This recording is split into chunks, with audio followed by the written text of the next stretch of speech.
Hi everyone, welcome back to my channel. This is Adriana, Adventurous Catholic, and today I'm going to be talking to you all a little bit about my discernment of religious life.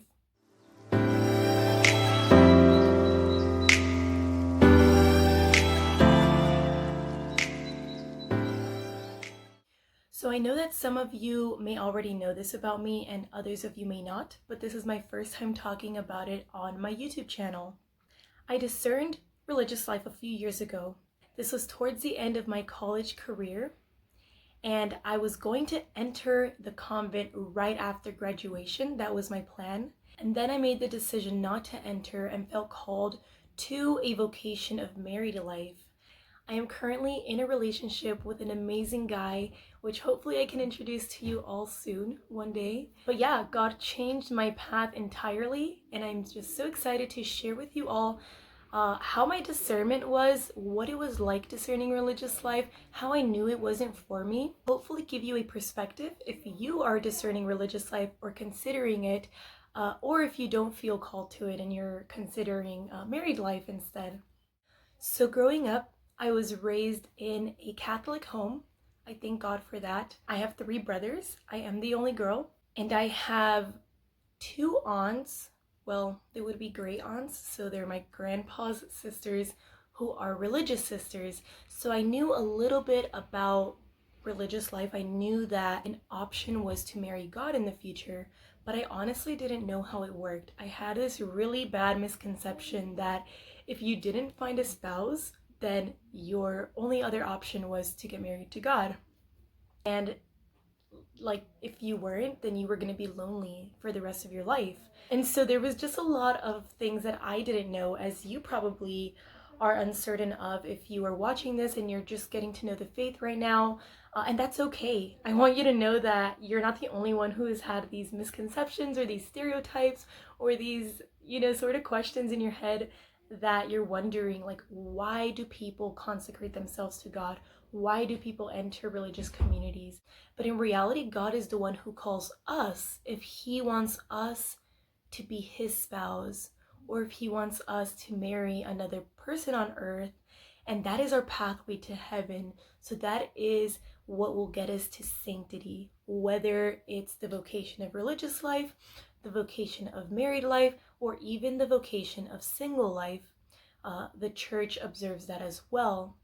There are people who are lay consecrated, which means that they live out in the world, but they are consecrated to God and will not get married with anybody else. There are consecrated people who live in a community. It's like a tree. The tree is the church, and the tree has branches.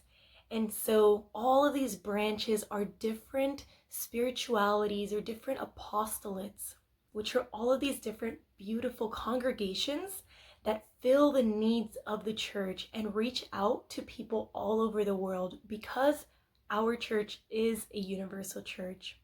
And so with that said, I had the blessing in high school of getting to know the Clare Missionary Sisters of the Blessed Sacrament.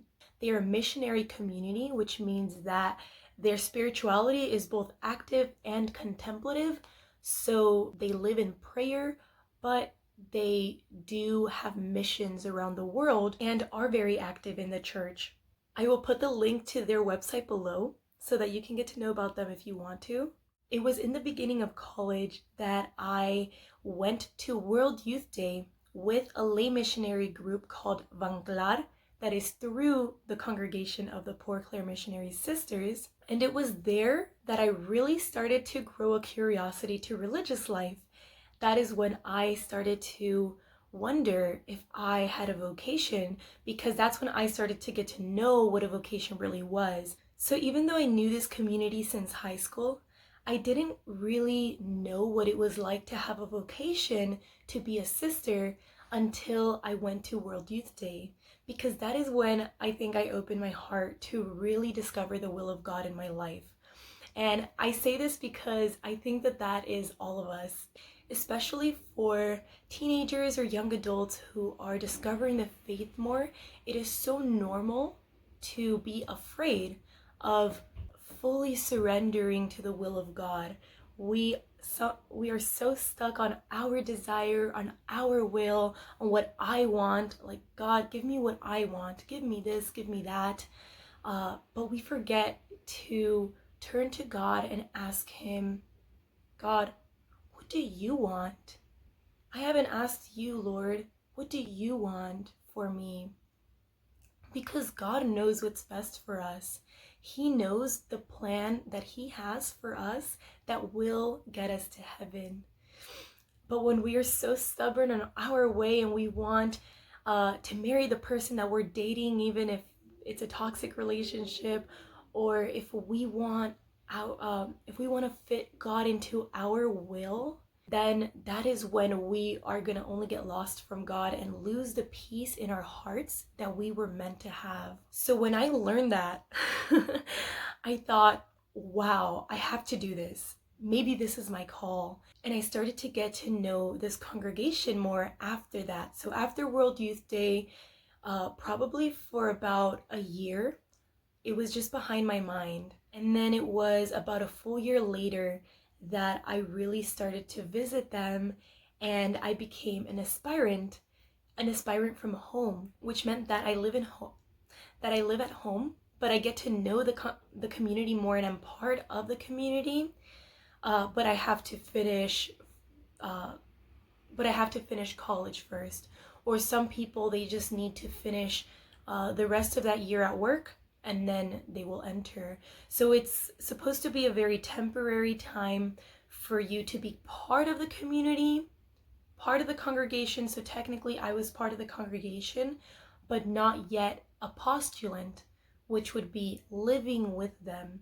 And then they have the novitiate, and then that is when a girl can make their vows, their temporary vows, and then their permanent vows, where they permanently become a sister in the congregation. So I was an aspirant for about a year and a few months, and it was such a beautiful time, honestly. I learned so much about this congregation. I would go visit them every month, and what stood out for me was the schedule. So they had a routine of doing things, right? They woke up at the same time, prayers were at a certain time, lunch, everything was just so organized. And in comparison to the way I was raised at home, not saying that my family is unorganized, but I think that there was just so much to improve on, for sure. And I started to feel like I could only be organized and structured if I entered a community. And just the way that they lived so joyfully and filled with God, like I wanted that, and I desired it so badly, and I just felt like, okay, this is what God wants for me, because this seems very peaceful, and peace is what God wants. And usually that is a sign that one can be called to religious life. But I think there is so much more than that. You know, God has to really have a specific call for you. And with discernment, that is how you're able to figure that out. So I do think that God called me to be an aspirant and learn from the sisters, because I learned so much that I'm actually incorporating into my life now. Towards the end of this time, when I was about to transition into actually entering the community and living with them, I started to get a lot of doubts, a lot of questions. Is this really for me? And not that those questions are bad, and not that doubts mean that you don't have a vocation, because I think every sister and every priest and every person that's discovering the will of God can say the same, that they've had doubts. And I was also told that by the superiors, saying, you know, you are going to have challenges, you're going to have doubts. That is normal. That's part of just wanting to do God's will. But I think the difference is where those doubts are coming from. Are they coming from God, or are they coming from the devil? So what I want to suggest to you is the gift that God really gave me of having a spiritual director. I was praying during my whole aspirancy for a spiritual director, and at first I didn't have one. I entered as an aspirant, with the sisters being my spiritual guides, which they were amazing spiritual guides for me. But I desired a director for my soul who has worked with married couples and with religious life individuals, who can give me both perspectives and help me to determine what my call is. So that's when I found a spiritual director. It was that month. It was like a breaking point in my heart and in my mind. I was just so uncertain. I did not know what God was calling me to. I didn't feel fully confident in entering this community. I knew that if I entered, it would be with doubts and with uncertainties in my heart. And so he advised me to wait, to just wait. Like, there's no rush. You don't have to enter now. You can look at the other alternatives in your life, take it slow, and it's fine. I think that we put a lot of pressure on ourselves, and I know that I did that for myself. There was a lot of pressure I felt to just do God's will right now. Sometimes we want to be the next Teresa of Lisieux and enter at age 15. And that may be your call. I'm not saying that it's not. But sometimes we just want that so badly that we forget to put God's will before our own will. Because that in itself, even though it's good, it can be our own will. So that's really what I felt gave me the freedom to just step back and say, hey, look, it's fine. I don't have to enter right now. Maybe I'll give it some more time and I'll just pray about it. And that's it. And so I did that. And after some time, I really started to grow in this desire for married life. Spiritual direction was a very big part of this. There were a lot of fears that I had in my heart towards married life. And I think for a lot of people, it's the opposite, where they have a lot of fears of religious life, of committing themselves to marrying Christ and to give themselves entirely to Christ in the service of the church. But for me, for some reason, that wasn't a fear. It's like I wanted that, but I was afraid of married life. There were imperfections that I saw in my parents that instilled a fear in me at a young age of getting married, perhaps. And I'm not saying that this was the only reason I discerned religious life, because it wasn't. I think there was a genuine desire in me, a genuine curiosity for this life. But it was when I discovered the fears of married life and I brought those out into the light through spiritual direction that I was able to feel comfortable with it and feel this freedom that I never felt before. And that's when I knew in my heart that that was the best direction for me to take. That now I had to open myself to dating and to being okay with that, to being okay with a relationship. And so fast forward some time later, I am in a relationship right now and I'm discerning married life. And I ask you all for prayers, especially if you're married and you know what it's like.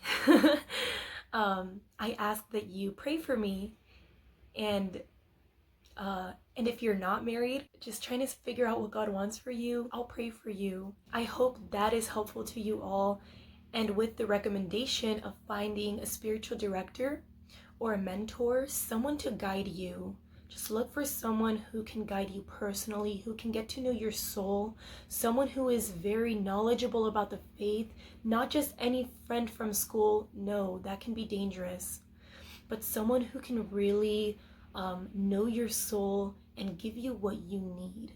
Pray for it. If you do not have a spiritual director, pray for one, and I will be praying for you as well. Thank you all for watching this video. If you enjoyed it and want to see similar content, hit the subscribe button below, turn on the notifications to get notified when I post a video. God bless you all and see you next week.